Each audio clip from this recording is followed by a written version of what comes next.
together along the back country of Old Calico. As we go around this first curve, notice the miners' cabins built along the canyon walls. As crude as they appear, they were ideal for protecting us from the hot summers and cold winters here at Calico. And perfect for the independent types who like to fend for themselves. Many miners stayed in boarding houses, mainly for modern conveniences like home cooking.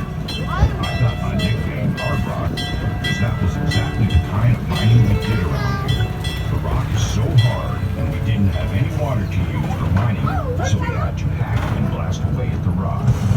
During the boom years, Calico's 10 square mile mining district boasted a population of nearly 2,000, with almost 1,000 actually living in the town side of Calico.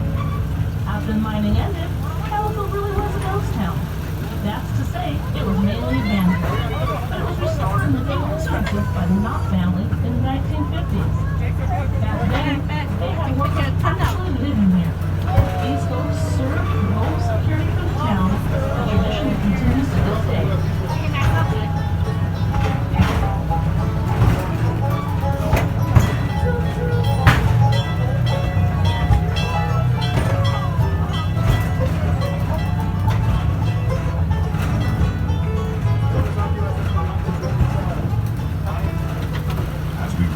Next curve, look to the left of the engine and notice the pile of rocks painted white with a white marker on top. This is an example of what a corner monument looked like. We use them on all four corners of our claims to alert everyone that they may be trespassing and to remind claim jumpers to stay away. Remember how the first traces of silver were discovered right on the ground in the spring of 1881. The Calico Silver Rush was on. Miners came from all over, including well-known towns such as Virginia City, Bodie, and Tombstone, Arizona. I certainly do, Hard Rock. I had silver fever too. Coming up on the right is one of the original ore cars we miners used. We would push these out of the mines to stockpile our ore until we had a train load of it. Then it was shipped to the processing mill on a narrow gauge train similar to the one you're riding on now. That particular train was called the Waterloo Mine Company Railroad, and a spur would run off of it that would right up Calico's Wall Street train line. The closer a railroad could be run to the mines, the better. This large area to the left of the train was where some of the miners lived. There is still one surviving wall out there. It's outlined in white. Beyond the mountain to the northeast was East Calico, where among others the big Bismarck mine was. There was a little community out there with a store and a saloon. The Stacy brothers carried mail the mile and a half between Bismarck and Calico, even training their dog Dorsey to do it for them. I remember that. They strapped a saddlebag right on his back so he could carry the mail and packages.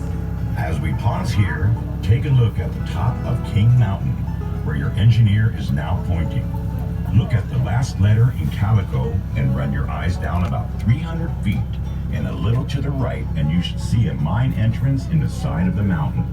This is a tunnel for the Silver King mine, one of the richest and largest mines in the Calico mining district. It produced about $10 million in silver in about 11 years.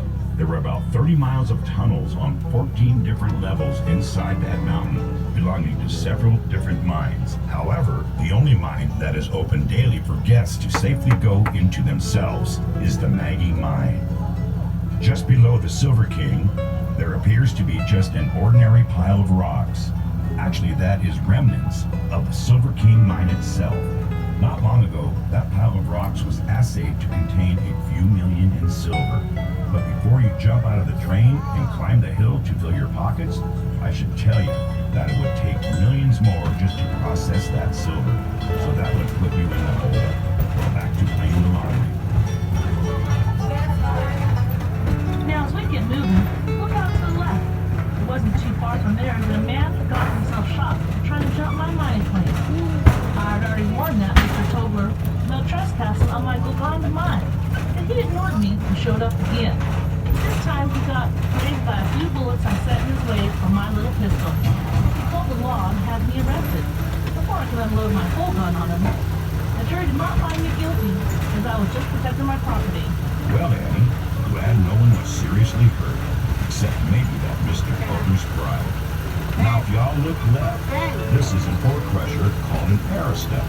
My miners would hitch a horse or mule to that crossbar and have it walk round and round, which caused the steel to drag over before it was taken to a processing mill. Of course, by the 1880s, this method was kind of old-fashioned, but it was still a respectable way of making sure every bit of silver was scraped up. We did work hard to get all that silver. Now have a look over to one of my favorite views from Calico. Down there is the Silver Valley, as we called it. Past that old dry lake is the sandy bed of the Mojave River. In those early years, drinking water for Calico had to be brought over from the river and ran above ground at the time and sold for about 5 to 20 cents a gallon. That water supply also gave birth to our neighboring town of Daggett when the railroad was built right through there. See, just like the smaller narrow gauge locomotives, the big trains of those days ran off of steam from the water-filled wells. One of our neighboring towns was Borate. It may no longer be visible, but when the boom ended here, some miners got jobs over there as borax miners for the Pacific Coast Borax Company. The Borate and Daggett Railroad was even built right up into Mule Canyon, making for a more efficient operation for the company. It became the last place in California where the famous 20 mule teams were ever used. Now, if you all look over at Main Street, you can see the same view we did as we ventured into town for supplies and relaxation. There are actually 5 buildings on Main Street that have been standing since the 1880s, when it was a bustling place. Calico was a real town for about 20 years.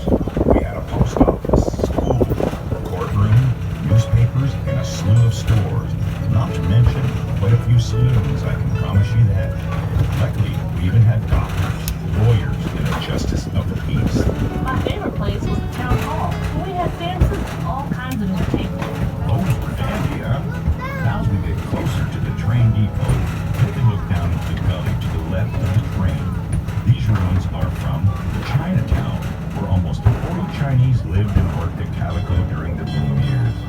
And we did laundry for miners and operated a couple of restaurants. Well, folks, we hope you had fun and maybe you learned a few things on our tour today. Please remain seated until the train comes to a complete stop. Be sure to grab all your gear, like purses, hats, glasses, and those little knives, too. Please come back and join us again. We love having you. Yes, we do.